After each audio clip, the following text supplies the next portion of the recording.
시청자 여러분 안녕하십니까? 복지TV 뉴스입니다.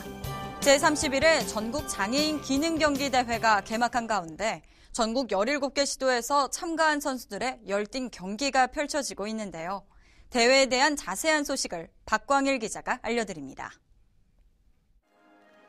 제31회 전국 장애인 기능 경기 대회가 지난 15일 천안시 유관순체육관에서 화려한 막을 올렸습니다. 이번 대회는 고용노동부와 충청남도가 주최하고 한국장애인 고용공단과 천안시가 주관하며 오는 18일까지 4일간의 일정으로 진행됩니다. 여러분들은 그러한 두려움을 극복한 진정한 기능인입니다. 17개 시도의 대표 선수로서 자긍심을 갖고 선의의 경쟁을 펼쳐주시기 바랍니다.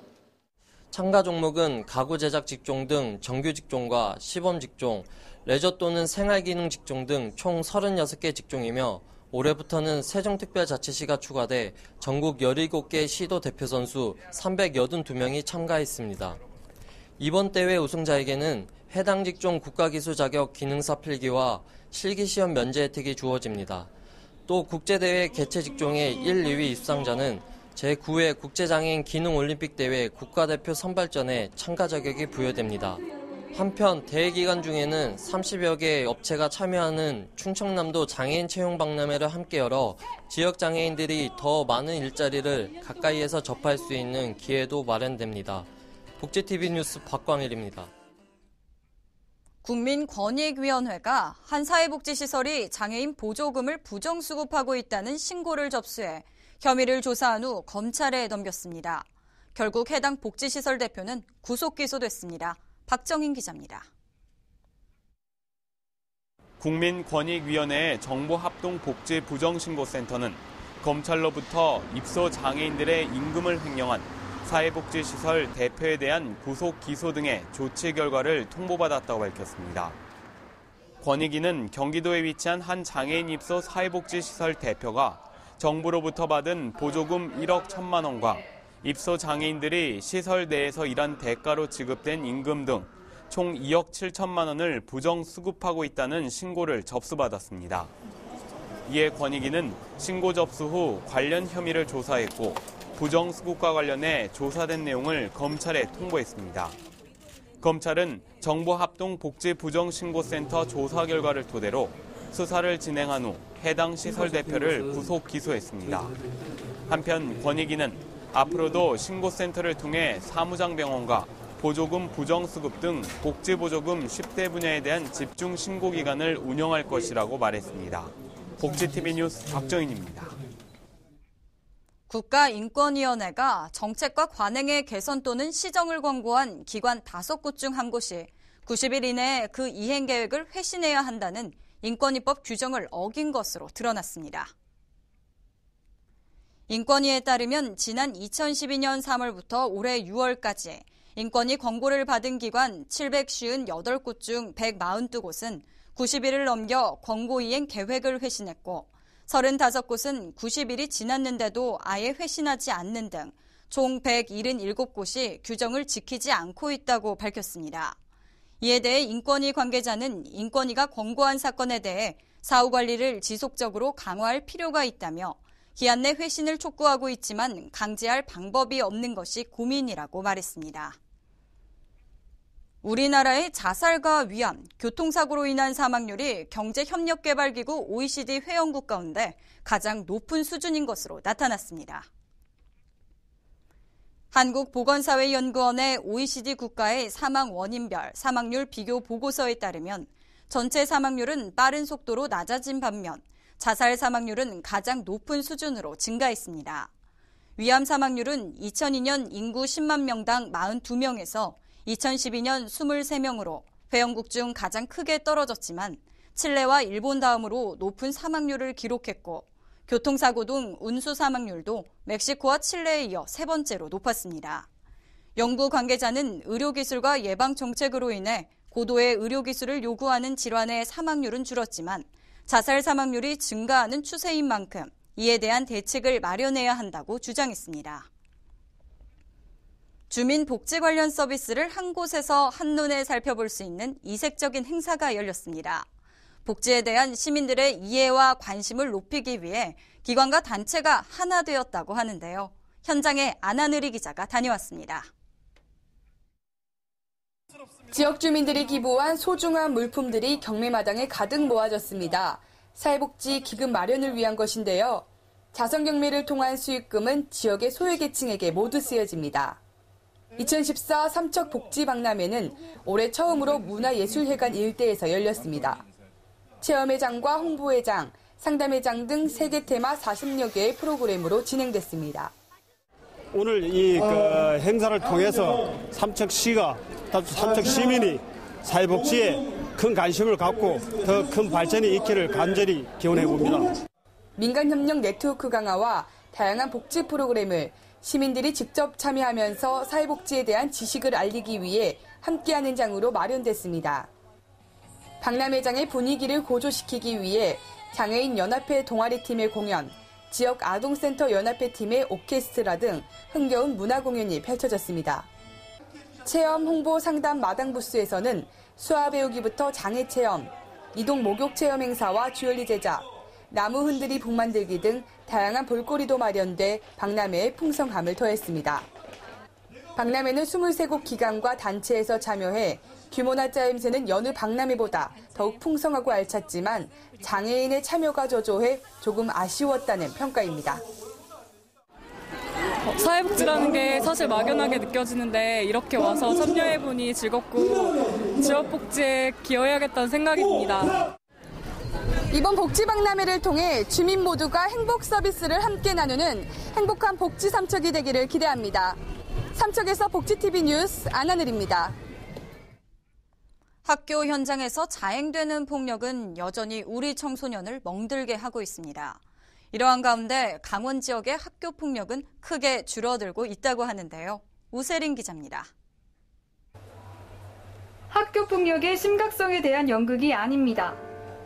학생들은 친구의 소중함을 깨닫고 학교 폭력 예방의 필요성을 느끼게 하는 뮤지컬입니다. 강원 지역 초중고등학교에서 학생들의 학교 폭력 예방을 위한 문화 공연이 활성화되고 있습니다. 학생들이 공연을 보면서 친구와 선생님과 함께 어울릴 수 있어 학교 폭력이 예방되는 효과를 보고 있습니다. 흡연과 학교 폭력이 주제인 뮤지컬에서 학생들은 공감합니다. 학교 폭력 예방 프로그램을 이렇게 학교에서 뮤지컬로 할 수 있다는 게 참 좋았고요. 앞으로 또 친구들과 더 사이좋게 지내야겠다는 생각이 많이 들었던 것 같아요. 강원도 교육청이 공개한 자료에 의하면 지난해 강원 지역 학교 폭력은 447건, 전년도 877건에 비해 절반 정도나 크게 줄었습니다. 이와 같이 강원도 학교 폭력이 줄어드는 근본적인 원인은 학생들과 선생님 간의 어울림 때문입니다. 함께 뮤지컬을 보며 서로에 대한 오해와 갈등의 벽이 눈 녹듯이 사라졌습니다. 사실은 저희 학교 대다수의 아이들이 뮤지컬을 처음 접하거든요. 그래서 그러한 어떤 문화적인 새로운 경험과 더불어 학교폭력 예방 내용을 가지고 연극과 음악 속에서 녹아서 자연스럽게 교육이 되는 아주 좋은 계기가 된 것 같습니다. 향후 이러한 프로그램들이 좀 더 학교 교육에 확산이 된다면 학교폭력 예방 교육에 굉장히 큰 도움이 되지 않을까 싶습니다. 학교 폭력에 대처하는 방법을 공유하기보다 뮤지컬을 보며 어울림과 따뜻함을 채워갑니다. 춘천에서 복지TV 뉴스 우세린입니다.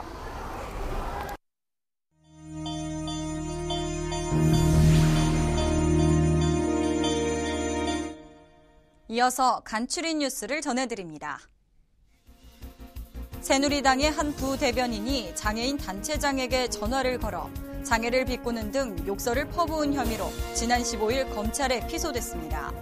고소장에는 부대변인이 장애인 단체장에게 5분여간 입에 담을 수 없을 정도의 욕설을 퍼붓고 신체적 위협을 가할 것처럼 협박했다는 내용이 담겨 있다고 밝혔습니다.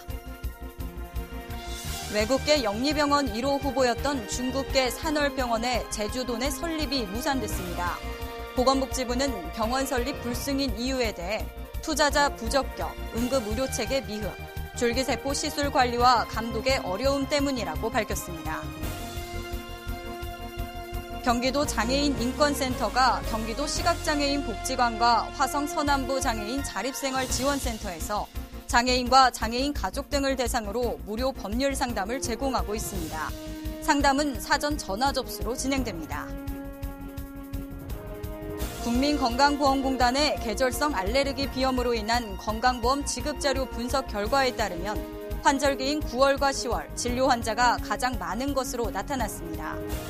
이비인후과 전문의는 비염은 감기로 착각해 제때 치료하지 않으면 만성화되고 전식이나 중이염 등으로 이어질 수 있는 만큼 각별한 주의를 당부했습니다.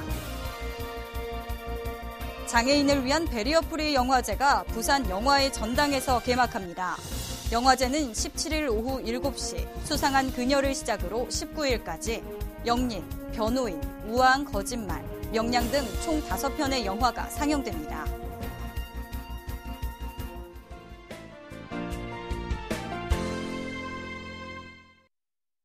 최근 군 내부의 가혹행위 문제가 크게 이슈화되었습니다.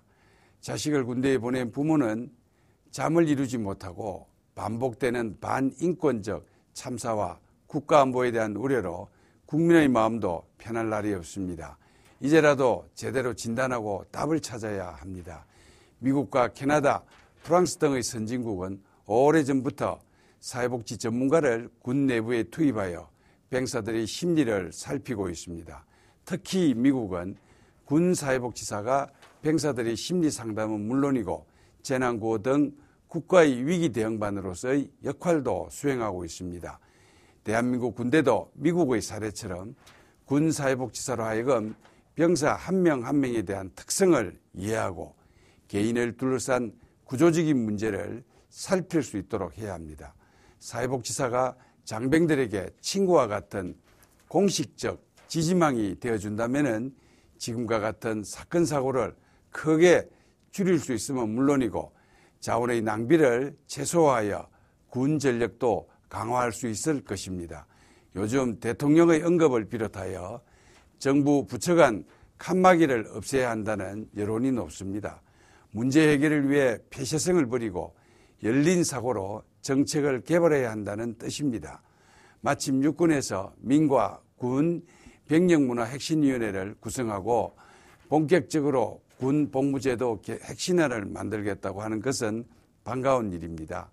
군대에서 발생하는 문제는 단순히 군대만의 문제로 끝나지 않습니다. 우리 사회가 가르치고 이끌어주어야 할 대한민국의 인재들입니다. 하루빨리 적정 인원의 군사회복지사 배치를 공식화하여 문제 예방에 힘쓰기를 바랍니다. 감사합니다. 전국 장애인 기능 경기 대회가 시작됐습니다.